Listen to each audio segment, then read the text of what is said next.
Hey everybody, in this video I'll show you how to play Banned in D.C. by Bad Brains off the Rock for Light record. The version that I'm showing you how to play is the version that's on Rock for Light. It's not the other versions. Some of them are in different keys, so make sure if you're playing along, play along with the Rock for Light version. It's in standard tuning. I'm playing through my Mesa Recto Verb 50 watt head with using the amps distortion. I'm not using any pedals. And if you have a quick second, please like and subscribe. It really helps my channel out a lot. And check out my website, scottobryanguitar.com. I have a lot of resources there and tab for this song as well as many others. And if I didn't already say, the song's in standard tuning, and here we go. All right, so the song starts off with this intro part that goes like this.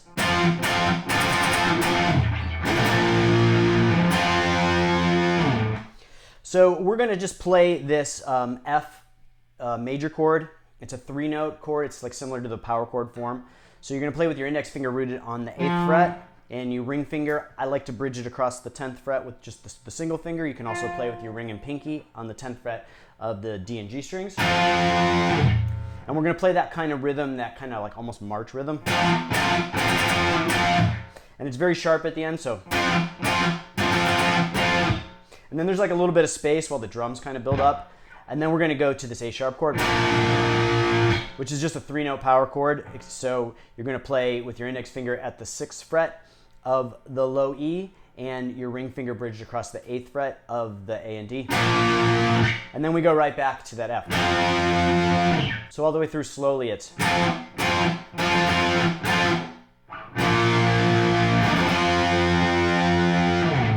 And then we're gonna go into the main verse riff, which goes like this.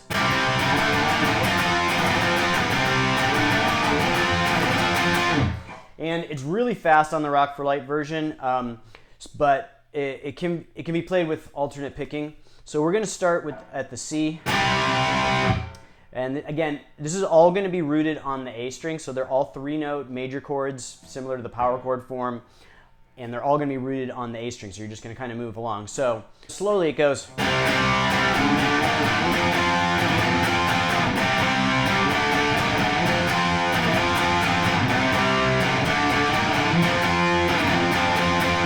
And so you're starting at that C, and then you're going up to your root on the 5th fret. So, and then you're going to go back up to that F again, and then you're going to slide from the E to the F. So from the 7th fret root to the 8th fret root. So.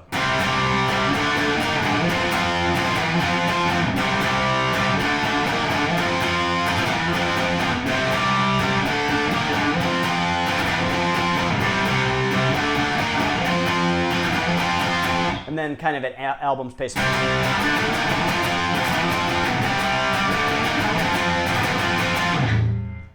And so we're going to play that throughout the first verse, and then we're going to go to the chorus. And the chorus goes like this.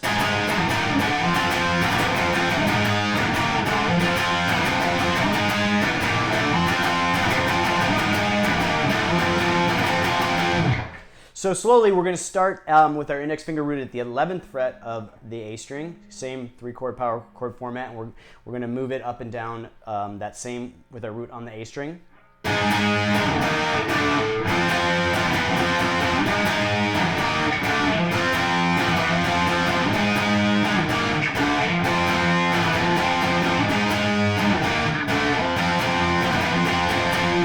So that's kind of slow. Again, we're going to do that slide. So.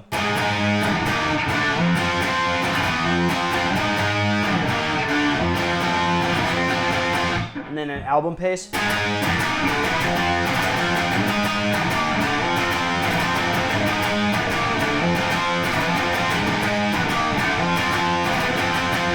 And one thing to note, when you go from that D to the F, you're going to slide. So.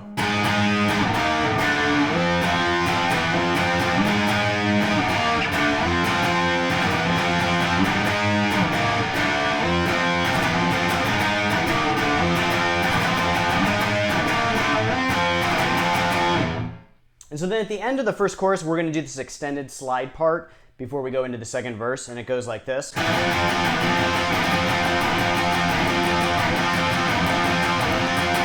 So slowly it sounds like this.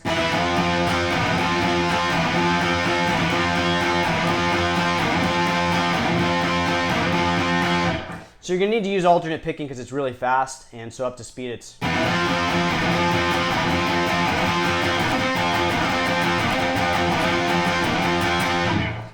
And then we go into the second verse, which is the same as the first verse, except it's raised up a few steps. So instead of starting at the C, we're going to start at the F this time. So...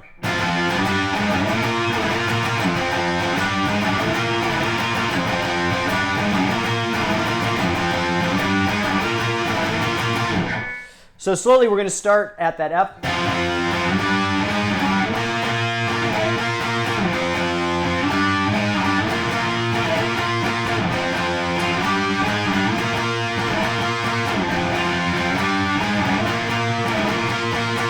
And again, it's 3-note power chords. All the roots are on the A string, so we're staying on that same string all the way up and playing that very similar rhythm.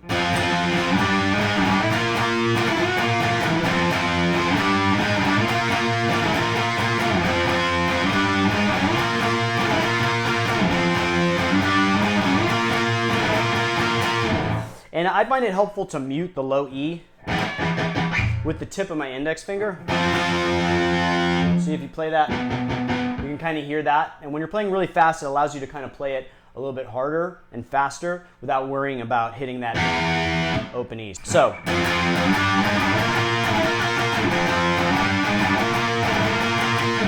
Then we go into the second chorus, which is similar to the first chorus, but a little differently, and it's also higher up, raised up like the verse. And it goes like this.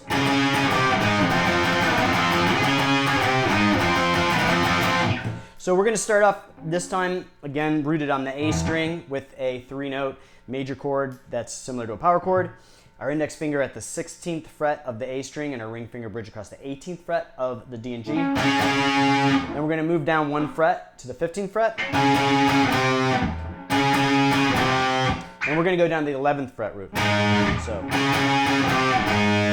And then we're going to go and play at the F with the slide like we did before.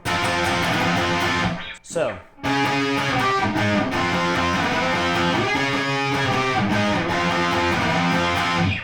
And again, it's very tricky at these higher frets to play these chords properly.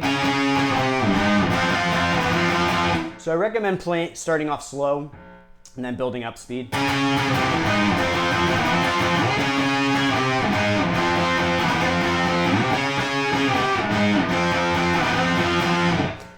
And then at the end of that second chorus, we're going to do again that kind of slide part. And then we're going to end on that F and let it hang before we go into the breakdown part. Then after the second chorus, we're going to go into this breakdown outro part, which goes like this.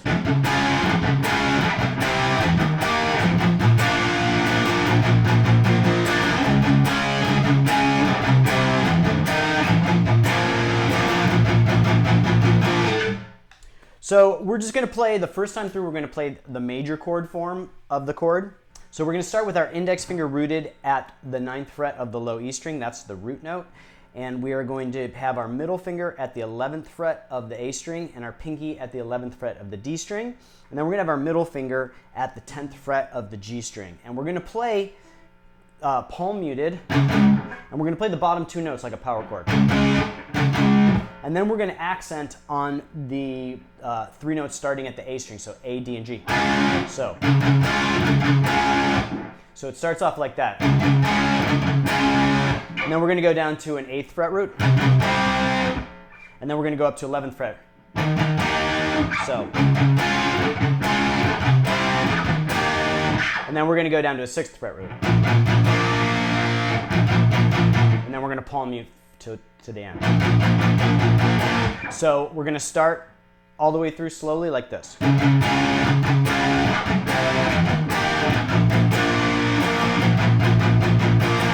And then after the first time through, it's going to be more of like a palm muted part. So then it goes to.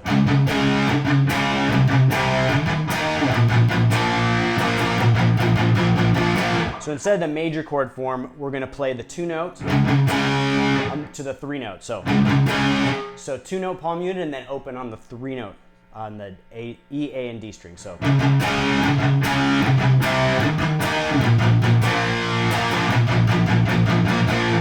And then there's this little accent that happens over the top the first time through that goes like this. So it kind of sounds like this if you're playing both parts.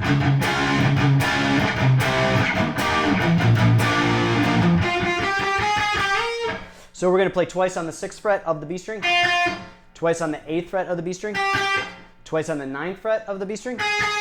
Then we're going to slide up from the 8th fret of the B string to the 11th fret.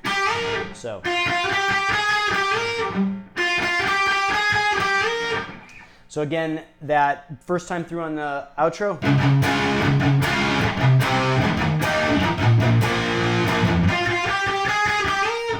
And then we're just going to go back through to the palm mute.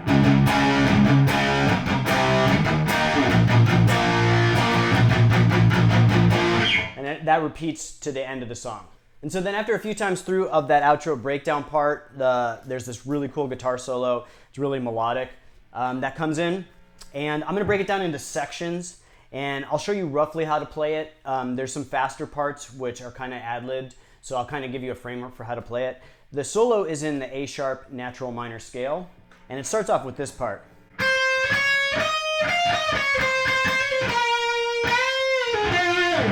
So we're going to start, and the scale is going to be with its root note on the 13th fret. So we're going to play 13th fret of the B string, and we're going to work our way up the scale. So 13th, 14th, 16th of the B string. Then we're going to go up to the 13th of the high E, and then we're going to work our way back down. So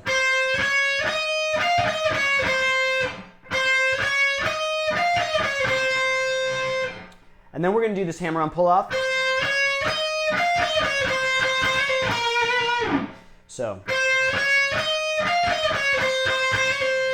and then down to the 15th fret of the G with some vibrato. And then we're going to do a bend on the 15th fret, and bring it up and down, and we're going to pull off to the 13th fret of the G,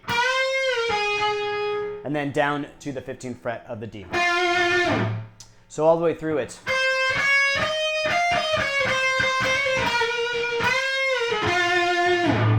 One more time.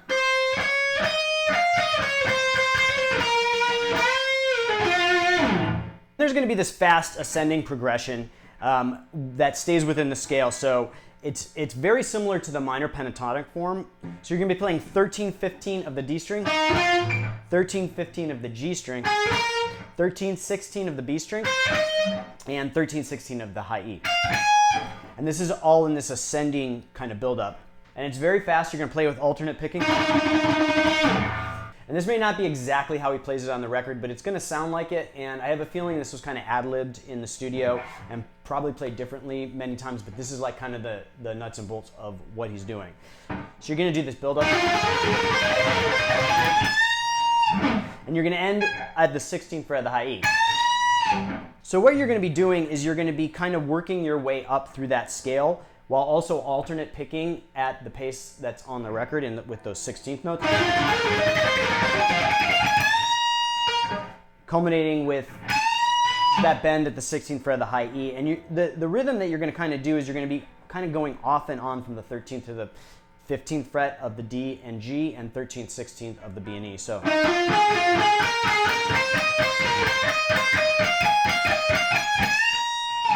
that's kind of the feel of what you're doing.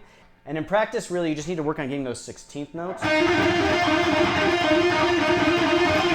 And just kind of working your way up. It can be a little random, but use your ear to kind of hear if what you're playing sounds like the progression that's being played on the record. And it's kind of up and back, up and back. So.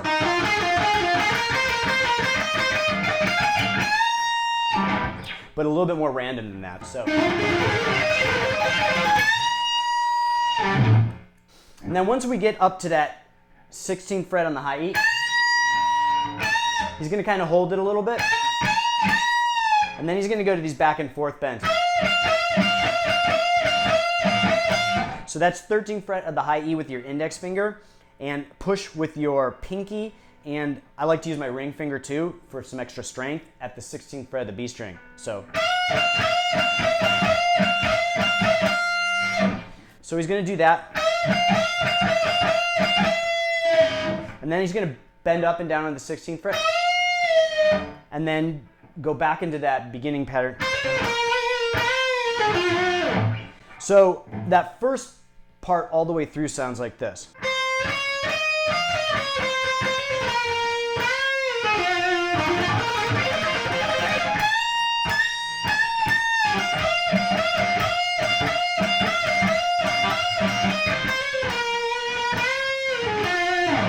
And then moving on, we're going to do another ascending progression, basically the way you played before. And then we're going to end again at that 16th fret of the high E. So he's going to hit it a couple times. And just do this kind of descending pattern. So we're going to go. So we're going to bend up and down at the 16th fret of the high E. And then we're going to go to the 13th fret of the E. Then we're going to go to 16th fret of the B and bend it up and down to the 13th fret of the B. So, and then we're going to go to the 15th fret of the G, 13th fret of the G, and then end on the 15th fret of the D. So we're basically kind of doing this bending reverse progression, staying within the scale. So again, that's kind of the framework for the solo. It's not note for note, but it gives you an idea of how to play it pretty much the way it sounds like on the record. Now, if those ascending patterns are giving you a little bit of difficulty, you can also play with like hammer-on pull-offs. So, and you can work your way up the scale like that. So what that progression might sound like without picking every note is, which doesn't sound like, it sounds a little bit like the record, not exactly, because he's obviously picking everything, but like if you wanted to kind of play the song live and you wanted to work that solo in, but you're having trouble, you know, picking each note and having it sound right, you can just use those hammer-ons to kind of bridge that gap between the other parts. So then after the solo, it's going to continue with that breakdown part.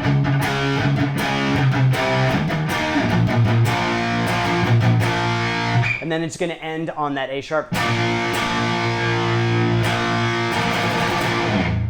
So that's it for this one. I hope you liked the video. If you are appreciating this content, remember to like and subscribe. It really helps my channel out a lot. And check out ScottO'BrienGuitar.com. I have the tab for this song as well as a ton of others and some other resources up there. And I'll see you guys next time.